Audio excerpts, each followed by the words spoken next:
Benvenuti, bentrovati allo Speciale Medicina.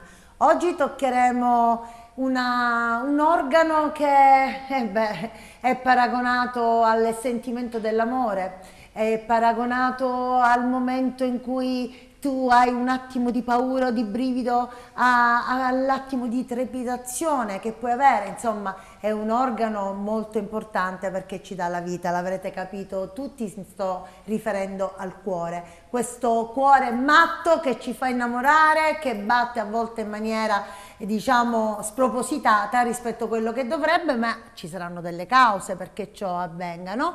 E allora noi chiediamo al dottore Salvatore Geraci, dirigente medico, cardiologo, emodinamista presso l'ospedale San Giovanni di Dio di Agrigento nel reparto di cardiologia. Ecco, questo cuore matto può essere la causa dell'ictus? Ecco, sono due argomenti sostanziosi, dottore Geraci.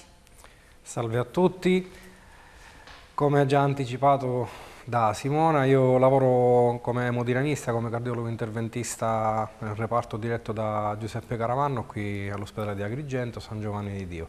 Il cuore può essere assolutamente coinvolto nell'ictus. Chiariamo facendo un passo indietro cos'è l'ictus. L'ictus è una condizione clinica che si verifica quando si interrompe improvvisamente l'afflusso di sangue al cervello e quindi fondamentalmente è causata da un danno cerebrale creato da un'ischemia.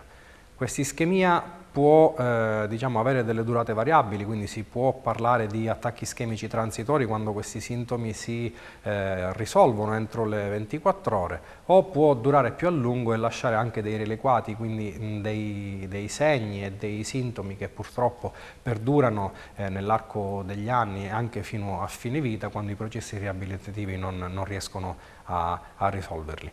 Per quanto riguarda l'ictus c'è da chiarire una cosa: purtroppo è la terza causa di morte nel mondo ed è la causa più importante di disabilità.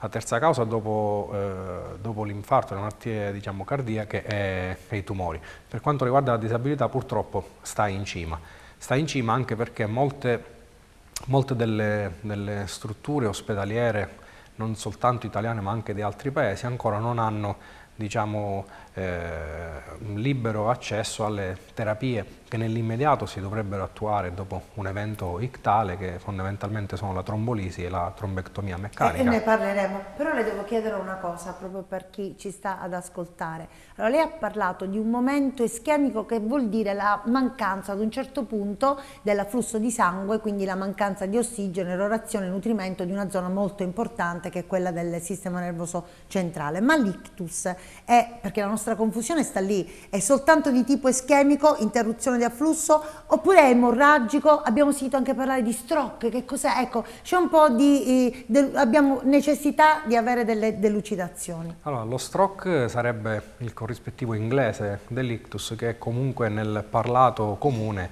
indica l'ictus ischemico, come ben precisavi tu. Di ictus ne esistono due categorie: gli ischemici, che sono la stragrande maggioranza, circa l'80%, e gli emorragici, che sono creati non da un'ischemia, piuttosto da un infarcimento del tessuto per la rottura di un vaso, di una malformazione arteriovenosa, di un aneurisma a livello cerebrale, che diciamo hanno anche questi una problematica legata alla prognosi purtroppo del paziente, anche perché spesso gli ictus emorragici sono in un certo senso meno efficacemente trattabili rispetto agli ictus ischemici, quindi la prognosi è spesso e volentieri anche peggiore. Come c'entra il cuore nella genesi di un ictus? Sì. Ricordiamo che gli ictus, parliamo di ictus ischemici in questo caso, sono dati per circa un quarto dei casi da problematiche di tipo aterosclerotico, dei vasi cerebroafferenti, quindi delle carotidi, delle arterie vertebrali, delle basilari. Quindi le carotidi dove stanno, vasi dottore? che si dipartono dall'aorta e forniscono il flusso ematico al nostro cervello, e questi rappresentano circa un quarto degli ictus ischemici. Un altro quarto, quasi un quarto, sono gli ictus lacunari, che sono quegli ictus che dipendono da patologie delle arterie intracraniche, quindi all'interno del nostro cervello. L'altra metà ricade in due categorie: l'ictus cardioembolico, che sarebbe un ictus causato da emboli, quindi da sostanze, di solito trombi, ma non solo, che si staccano da varie strutture cardiache ed embolizzano, quindi vanno trasportate al torrente sanguigno, vanno a finire al cervello. Insomma, delle mine vaganti a partenza dai trombi che sono fissi in qualche modo. Esattamente, a partenza da trombi, a partenza da fenomeni infettivi come le endocarditi sulle valvole, eccetera, eccetera. Ci sono anche delle altre cause che adesso vedremo. E infine esistono gli ictus criptogenetici, che da cripto sta a indicare appunto la loro natura sconosciuta, perché la loro genesi non è chiara, che fondamentalmente rappresentano circa il 20-25% di tutti gli ictus, soprattutto nei pazienti al di sotto dei 60 anni, dove rappresentano la metà degli ictus. I pazienti giovani, nella metà dei casi, hanno degli ictus criptogenetici, quindi ictus dei quali non si riconosce immediatamente una causa eziologica. Di questi ictus criptogenetici, una buona parte comunque si arriva poi alla conclusione essere in ogni caso cardioembolici. Gli ictus cardioembolici nella stragrande maggioranza dei casi sono dati o da fibrillazione atriale, non conosciuta nel caso in cui parliamo di ictus criptogenetico, o in altri casi da patologie come per esempio la cardiomiopatia dilatativa, l'endocarditi su valvole o comunque problematiche delle valvole cardiache, e infine una parte sono da addebitare a un residuo embrionale che in una buona parte, nella stragrande maggioranza dei casi, è un residuo embrionale diciamo così innocuo, ma che in alcuni casi può rappresentare una porta per il passaggio di sostanze e di emboli dalle sezioni destra alle sezioni sinistre del cuore e creare un ictus. Questo residuo embrionario è il PFO, cioè la pervietà del forame ovale. Abitualmente nel periodo della gravidanza, quindi in età fetale, questa struttura è un forame che consente un bypass di sangue dalle sezioni destra alle sinistre, in quanto i polmoni sono collabiti, non possono svolgere il loro ruolo di scambio di gas.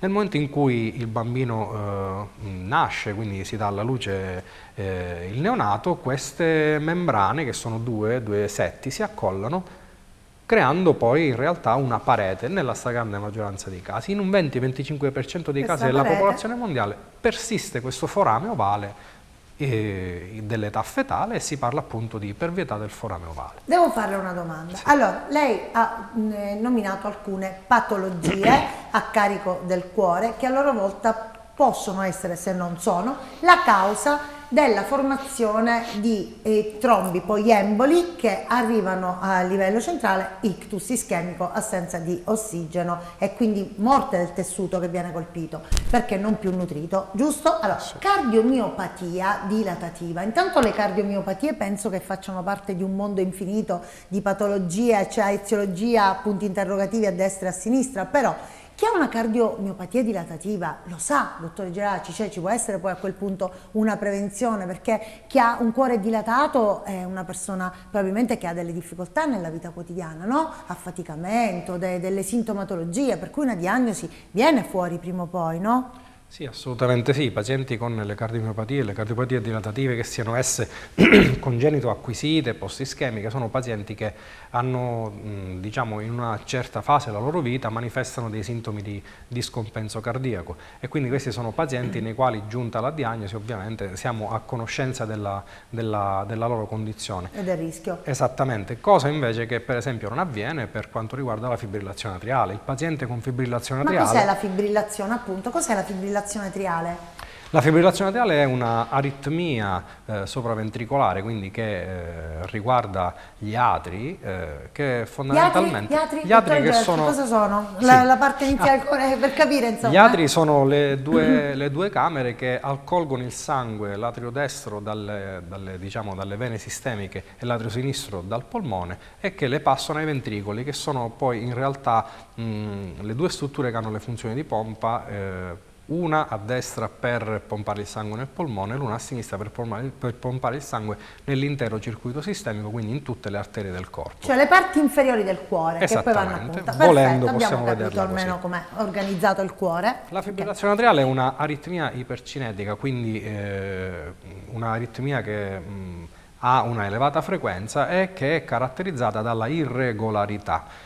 Nella fibrillazione atriale non c'è una cadenza di dell'attività elettrica regolare, ma si ha un'assoluta irregolarità che viene trasmessa dagli atri che battono a frequenze molto alte. Addirittura si parla di fibrillazione perché in realtà non c'è un sincronismo, quindi in realtà non è un vero e proprio battito, ma si ha un tremolio, una fibrillazione degli atri che vengono poi trasmessi ai ventricoli come impulsi elettrici in maniera irregolare. Scusi, dottor Giorgi, ma la frequenza, che cos'è il numero di battiti al minuto che noi solitamente Sì, contiamo? esattamente. Quanti dovremmo averne e quando si può parlare di fibrillazione? Quando dobbiamo preoccuparci che ci possa essere una cosa del genere? Allora, la fibrillazione atriale, una volta sui vecchi libri di semiotica si diceva che era un'aritmia che si diagnosticava al polso, sia per la aumentata frequenza, ma soprattutto per la irregolarità assoluta nel battito. Quindi cioè esattamente, la differenza assoluta fra un battito e l'altro, fra uno e l'altro battito non c'è mai un intervallo regolare.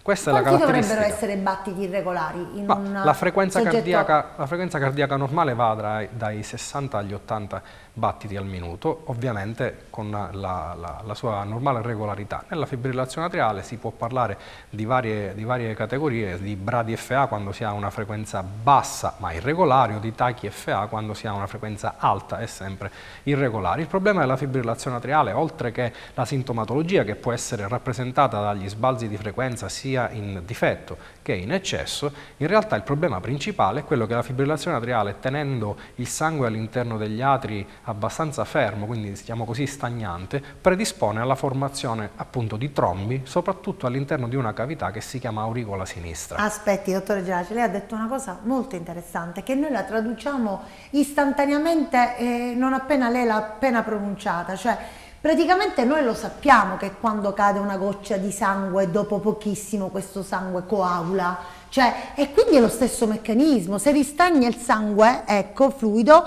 dopo un po' questo sangue fa i grumi, ecco, per intenderci, i trombi. Il rallentamento del flusso sanguigno e la stasi ematica sono due dei fattori che sono coinvolti appunto nel processo della coagulazione. Ma ovviamente perché ristagna questo sangue negli atri? Qual è il motivo? Sì. Dove si va a collocare questo sangue? Questo sangue in realtà non si colloca da nessuna parte, solo che in un soggetto che ha una normale contrazione atriale il sangue ritornando dal polmone, per esempio, passa all'atrio sinistro, dall'atrio sinistro passa al ventricolo e viene spinto in maniera normale con l'attività ritmica e con l'attività contrattile dell'atrio. Nella fibrillazione atriale l'atrio in un certo senso trema, non riesce ad avere delle contrazioni complete, quindi una quota di questo sangue non riesce a defluire nel ventricolo e rimane stagnante. Ma avrà anche una sua conformazione anatomica favorente questo discorso? Assolutamente. Spesso i pazienti con fibrillazione atriale hanno degli atri dilatati che quindi diciamo, peggiorano la stasi e il rallentamento del flusso e soprattutto peggiorano la stasi anche all'interno dell'auricola, perché ricordiamo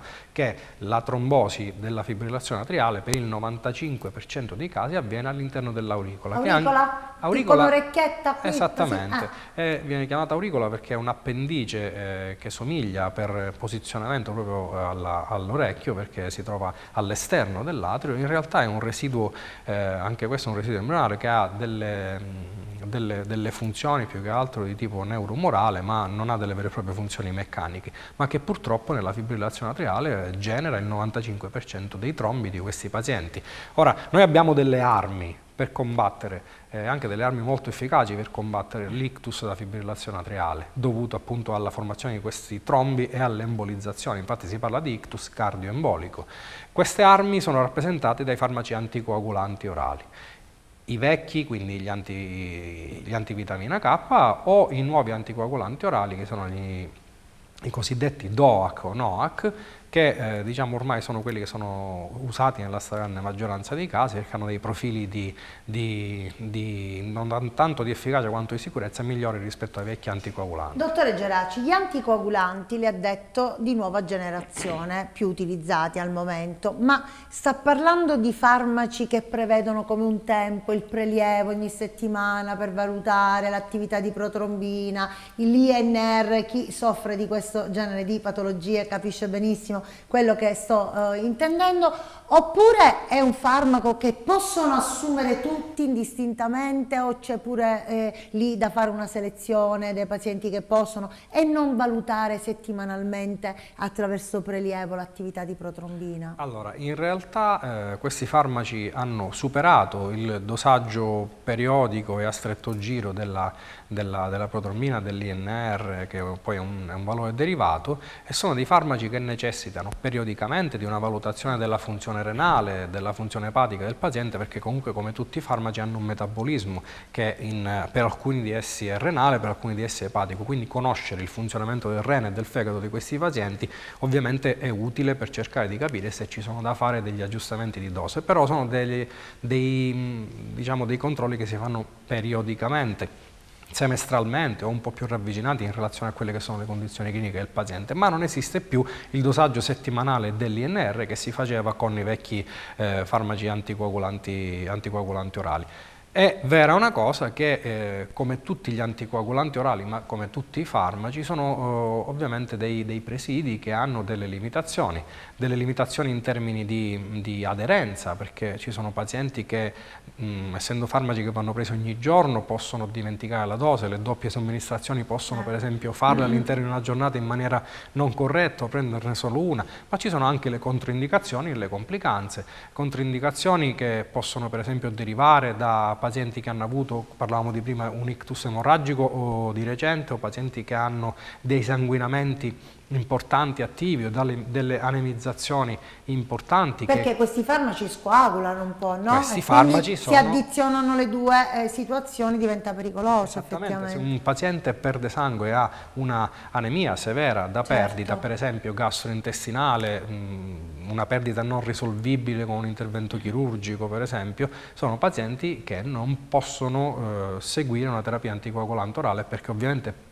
peggiorerebbe di molto la condizione mettendo a rischio la vita del paziente. E come fanno questi pazienti? Allora, dottore Geraci, spesso noi sentiamo parlare di ablazione, di cardioversione, ma che vuol dire? Ci sta nel contesto della fibrillazione atriale come metodologia di intervento strumentale? Non so, ci dica lei cosa... Sì, diciamo che nel trattamento della fibrillazione atriale, che può essere interrotta in alcuni casi, non in tutti, con dei presidi di tipo farmacologico, per esempio elettrico, come la cardioversione elettrica, ci sono anche delle possibilità, tu parlavi appunto di ablazione, delle possibilità di evitare le recidive della fibrillazione atriale, perché non tutte le fibrillazioni atriali sono croniche e si cronicizzano, ma esistono le fibrillazioni atriali che, soprattutto nelle prime fasi di questa malattia, che sono parossistiche, ovvero sia che hanno dei periodi in cui ci sono e dei periodi in cui non ci sono. Per evitare le recidive esistono appunto delle ablazioni sia a radiofrequenza sia delle crioablazioni. Le crioablazioni le seguiamo anche nel nostro reparto all'ospedale di Agrigento, che fondamentalmente creano delle lesioni attorno alle 4 vene polmonari, che sono dei siti particolarmente coinvolti nella genesi della fibrillazione atriale, che possono evitare queste recidive. Però sul rischio emorragico dei pazienti o sulla necessità di fare la terapia anticoagulante, l'ablazione purtroppo non ci può aiutare. Quando un paziente ha delle controindicazioni a fare una terapia anticoagulante orale per la fibrillazione atriale non valvolare, abbiamo in realtà una soluzione che già da diversi anni utilizziamo all'ospedale di Agrigento, addirittura siamo fra i primi 10 centri in Italia, e questa soluzione... Ma voi siete un fiore all'occhiello della nostra provincia, della nostra ASP, ecco, lo dobbiamo dire veramente. Meno male che ci siete voi, perché purtroppo gli accidenti cerebrovascolari sono insomma abbastanza frequenti, ahimè, devo dire, o no? Assolutamente sì, assolutamente sì. E proprio l'evitare gli ictus di tipo cardioembolico in questi pazienti che non possono fare i farmaci anticoagulanti orali è un punto importantissimo e fondamentale. Come si evita? Si evita attraverso un intervento di cardiologia interventistica che si chiama chiusura di auricola sinistra. Prima parlavamo dell'auricola come fonte maggiore di formazione dei trombi nella fibrillazione atriale. Chiudendo l'auricola noi eliminiamo la stragrande maggioranza di possibilità che questi trombi che là dentro comunque si formeranno escano dall'auricola e diano dei fenomeni embolici e quindi degli ictus. Quindi io chiudendo l'auricola, il paziente che non può fare gli anticoagulanti non li farà perché non sarà più necessario. Perché non c'è ristagno di sangue, ecco. C'è un ristagno di sangue all'interno dell'auricola, ma l'auricola viene in un certo senso tappata, quindi viene esclusa dal circolo. Non deve fare gli anticoagulanti, non è più a rischio di ictus, o quantomeno è sovrapponibile l'efficacia della chiusura d'auricola a quella degli anticoagulanti, quindi questi pazienti con controindicazione ai farmaci anticoagulanti orali, che siano i vecchi che siano i nuovi, per complicanze emorragiche, per patologie varie che controindicano l'utilizzo, sono dei pazienti che hanno una possibilità di salvaguardia e di prevenzione dell'ictus cardioembolico proprio grazie alla chiusura di auricola sinistra. Dottor Geraci, ma è un intervento semplice, di facile esecuzione, la durata è insomma in qualche modo invasivo, pericoloso, insomma per capire un po'. Allora, bene.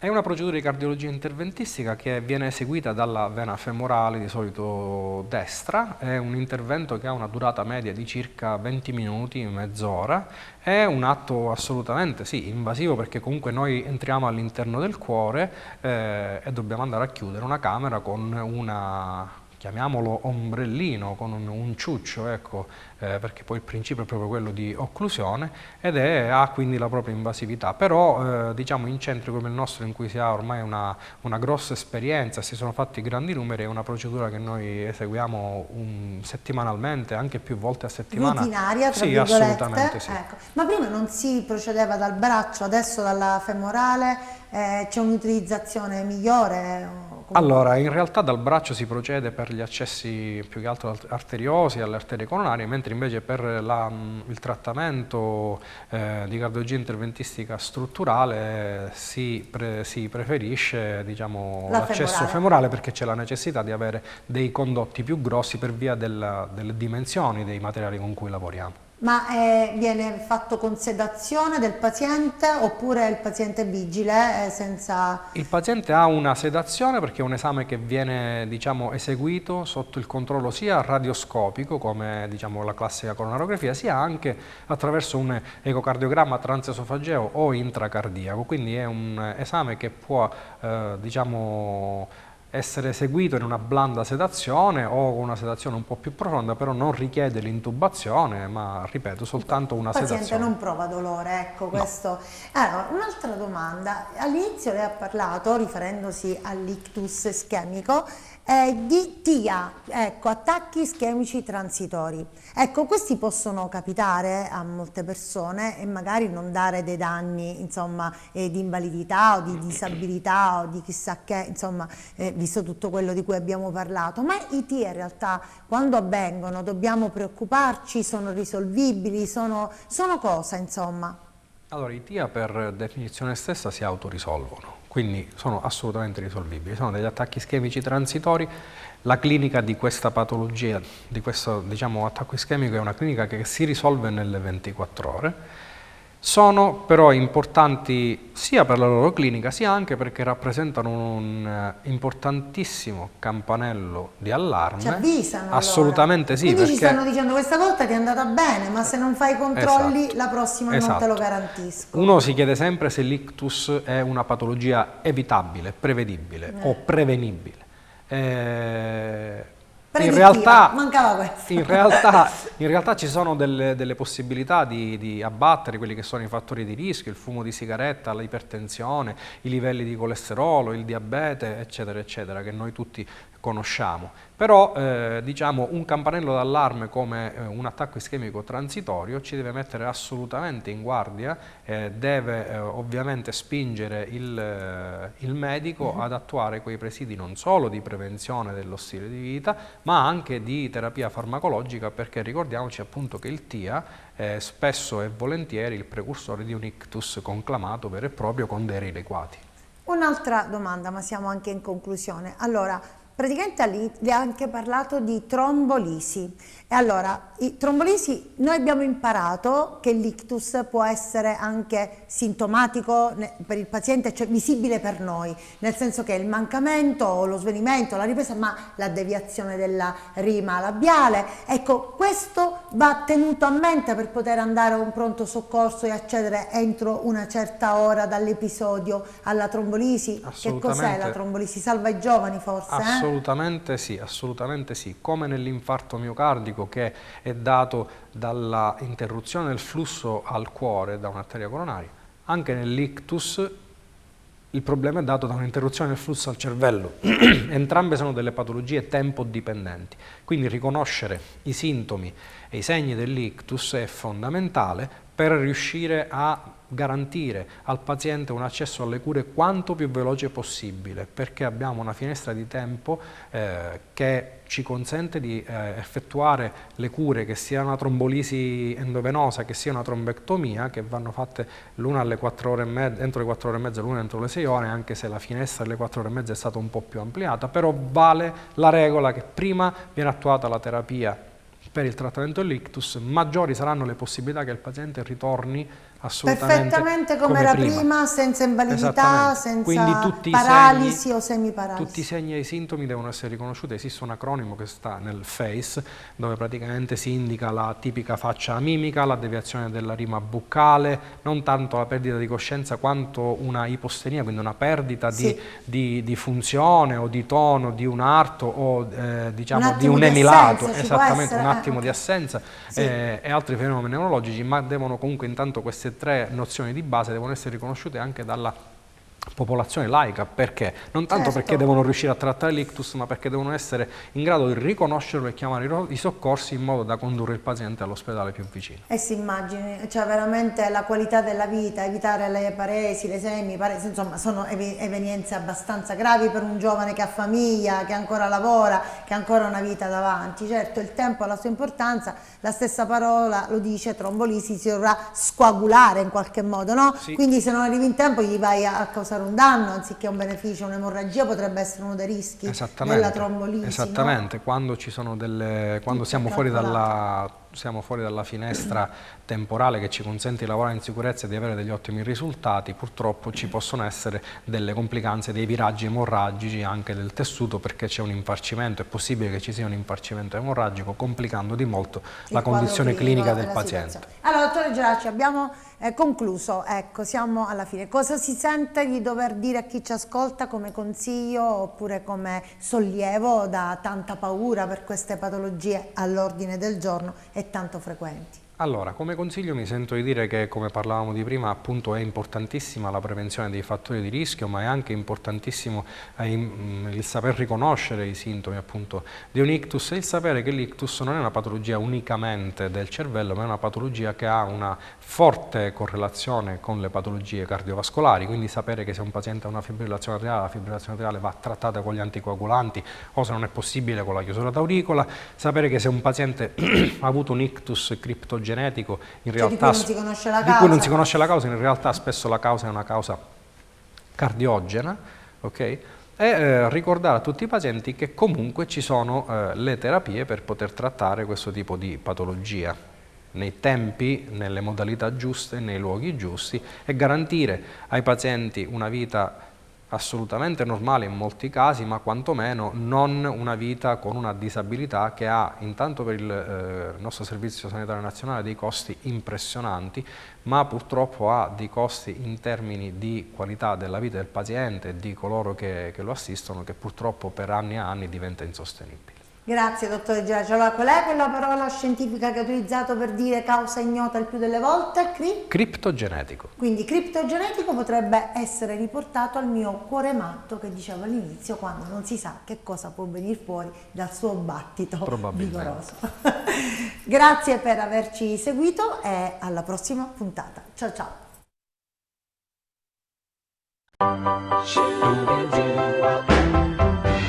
Cold nights and long days, we'll stick together, baby, always. Hard luck, baby girl. times. I'll take good care of you, don't think twice.